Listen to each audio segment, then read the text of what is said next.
So now what we need to do is that we need to create our project folder. And it's very important to create your project folder in a location where it's easy for you to access. And the easiest location, I think, is your desktop. So now what I'm going to do here is that I am going to say cd and then desktop. This is going to change directory to my desktop. And then I'm going to hit enter. And this is, as you can see, it's going to change directory to my desktop, and I will be able to create the project in my desktop.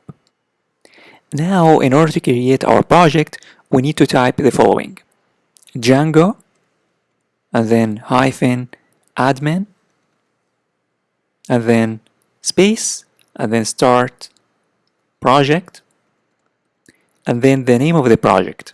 You can, of course, name it whatever you want. I'm going to name my project my underscore project. And then let me hit enter.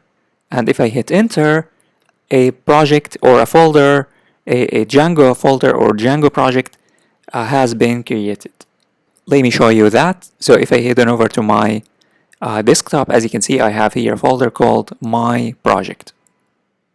Now, in order to open this in Visual Studio Code, all you need to do is that you need to drag this folder and drop it on Visual Studio Code, and it will be opened.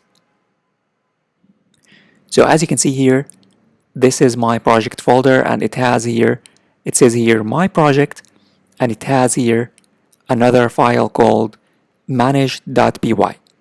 So let me walk you through these files and the importance of these files and what these files do. So first of all, we have this manage. This manage file basically is very important because this manage folder is going to manage everything. Whenever you want to run your project in the browser, you will need to use this file. Whenever you want to create a database, you will need to use this file. So this is very important file. Here in my project here, we have very important files. So here, if you open up this URL is going to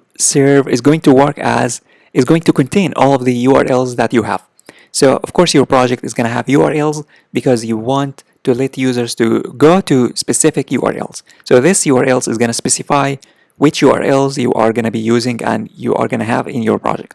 We have the settings, which is responsible for settings such as the installed apps, the middlewares, the templates, all of these things. So here settings is for the settings, and we also have here the init.py. This is just very important for the application to work successfully, as well as the wsgi.py. These files are responsible for just making our Django application work successfully, and you are not going to work with them directly.